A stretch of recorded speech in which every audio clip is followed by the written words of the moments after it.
नमस्कार दोस्तों, आज मैं लेकर आई हूँ आप सबके लिए डोल 11 या परिवर्तनी एकादशी या वामन जयंती महत्व, कथा एवं पूजन विधि।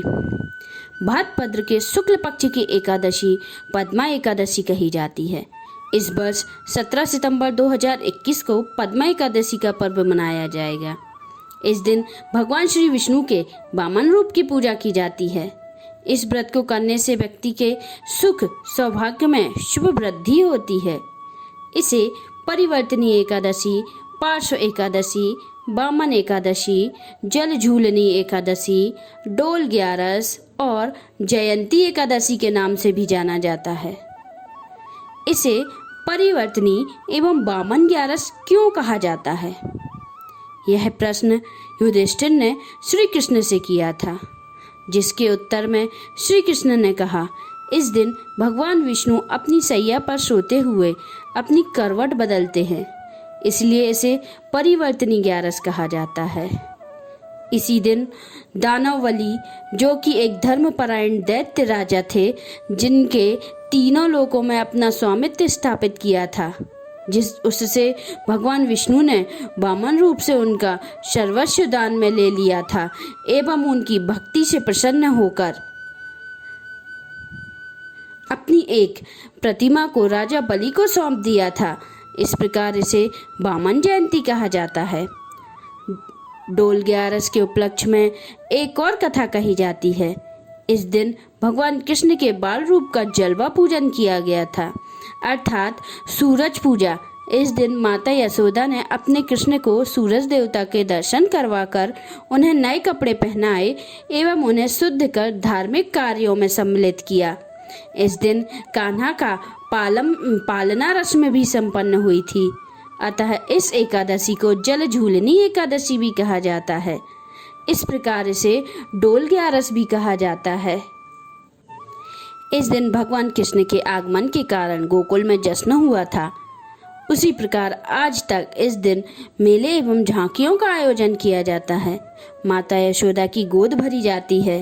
कृष्ण भगवान के डोले में बिठाकर झांकियां सजाई जाती हैं।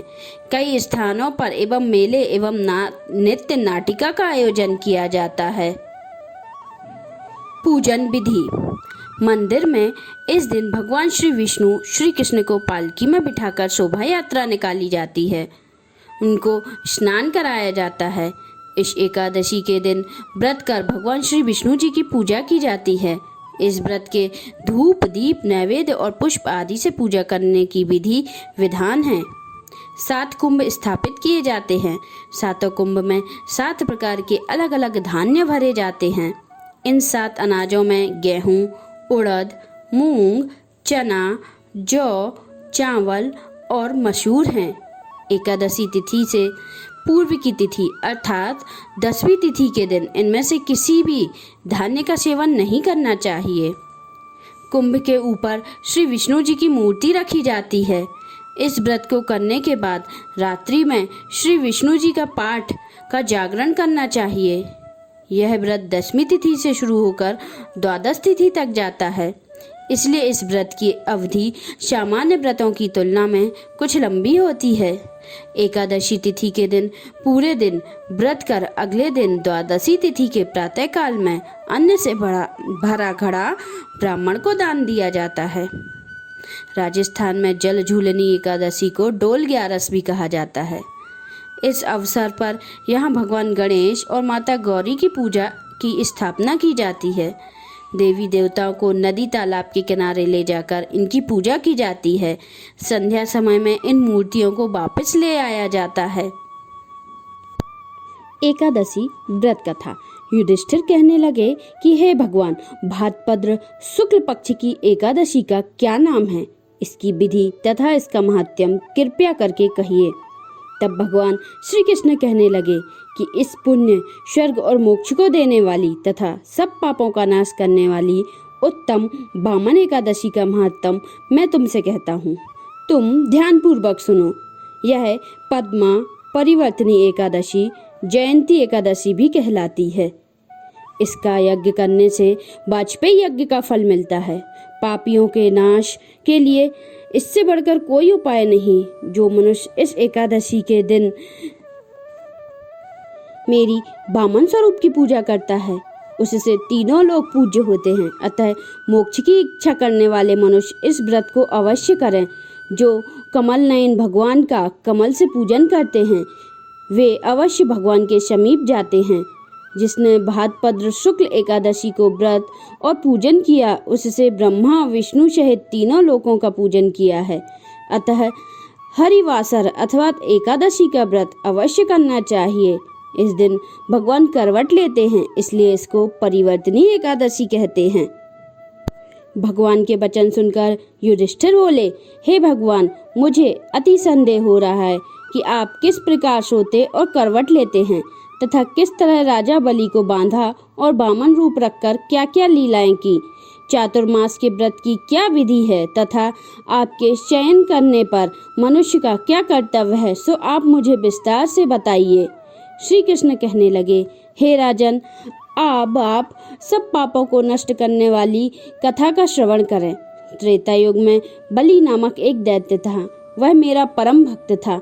विधिवत प्रकार से वेद सूत्रों से मेरा पूजन किया करता था और नित्य ही ब्राह्मणों का पूजन तथा यज्ञ के आयोजन करता था। लेकिन इंद्र के द्वेष के कारण उसने इंद्रलोक तथा सभी देवताओं को जीत लिया। इसी कारण सभी देवता एकत्र होकर सोच विचार करने लगे और भगवान के पास गए। बृहस्पति सहित इंद्रादिक देवता प्रभु के निकट जाकर और नतमस्तक होकर वेद मंत्रों द्वारा भगवान का पूजन और स्तुति करने लगे। अतः मैंने वामन रूप धारण करके 5वां अवतार लिया। फिर अत्यंत तेजस्वी रूप से राजा बलि को जीत लिया। इतनी वार्ता सुनकर राजा युधिष्ठिर बोले, हे जनार्दन, आपने वामन रूप धारण करके उस महाबली दैत्य को किस प्रकार जीता। श्री कृष्ण कहने लगे, मैंने वामन रूपधारी ब्रह्मचारी बलि से 3 पग भूमि की याचना करते हुए कहा कि मुझको 3 लोक के समान है। हे राजन, यह तुमको अवश्य ही देनी होगी। राजा बलि ने इसे तुच्छ याचना समझकर 3 पग भूमि का संकल्प मुझको दे दिया और मैंने अपने त्रिविक्र रूप को बढ़ाकर यहाँ तक कि भूलोक में पद्म, भुवलोक में जंघा और स्वर्गलोक में कमर, महलोक में पेट, जनलोक में हृदय, यमलोक में कंठ की स्थापना कर सत्यलोक में मुख, उसके ऊपर मस्तक स्थापित किया।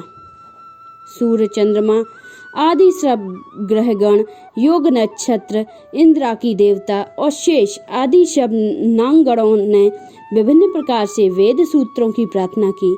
तब मैंने राजा बलि का हाथ पकड़कर कहा, हे राजन, एक पद से पृथ्वी, दूसरे से स्वर्ग लोक पूर्ण हो गए। अब तीसरा पग मैं कहाँ रखूं? तब बलि ने अपना सिर झुका लिया और मैंने अपना पैर उसके मस्तक पर रख दिया, जिससे मेरा वह भक्त पाताल को चला गया। फिर उसकी विनती और नम्रता को देखकर मैंने कहा कि हे बलि, मैं सदैव तुम्हारे निकट ही रहूंगा। विरोचन पुत्र बलि से कहने पर भाद्रपद शुक्ल एकादशी के दिन बलि के आश्रम पर मेरी मूर्ति स्थापित हुई। इसी प्रकार दूसरी क्षीर छागर से शेषनाग के षष्ठ पर हुई। हे राजन, इस एकादशी को भगवान शयन करते हुए करवट लेते हैं, इसलिए तीनों लोकों के स्वामी भगवान विष्णु का उस दिन पूजन करना चाहिए। इस दिन तांबा, चांदी, चावल और दही का दान करना उचित है। रात्रि को जागरण अवश्य करना चाहिए। जो विधि पूर्वक इस एकादशी का व्रत करते हैं वे पापों से मुक्त होकर स्वर्ग में जाकर चंद्रमा के समान प्रकाशित होते हैं और यश पाते हैं। जो पापनाशक इस कथा को पढ़ते हैं या सुनते हैं उनको 1000 अश्वमेध यज्ञ का फल प्राप्त होता है। क्या होता है वाजपेयी यज्ञ? बता दें, परिवर्तनी एकादशी के दिन व्रत करने से वाजपेयी यज्ञ का फल मिलता है। वाजपेयी यज्ञ का फल से मतलब है कि इसका व्रत करने से व्यक्ति के सब कार्य सिद्ध होते हैं। ऐसी मान्यता है कि इस व्रत को विधि पूर्वक करने से समस्त पापों का नाश होता है तथा राक्षस आदि की योनि से भी छुटकारा मिल जाता है। कहा जाता है कि संसार में इसके बराबर कोई दूसरा व्रत नहीं। व्रत की कथा पढ़ने और सुनने भर लेने से ही वाजपेयी यज्ञ का फल मिल जाता है। बोलिए एकादशी महारानी की जय, बोलिए श्री नारायण की जय। कथा समाप्त। डोल 11 या परिवर्तनी एकादशी या वामन जयंती के संदेश। एकादशी है महाव्रत विधान, मनुष्य जीवन का करे उत्थान। बदली करवट किया कल्याण, परिवर्तनी का पाया नाम है। ऐसा डोल 11 का पूरा ज्ञान है।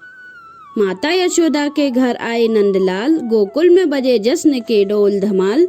ऐसे पावन दिन का हम सब करते इंतजार, सुंदर सजते डोल ढाकिया हर बार।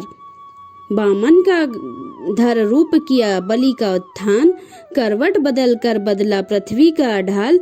बाल रूप में किया यशोदा माँ का उत्थान, ऐसे भगवान विष्णु को शत शत प्रणाम।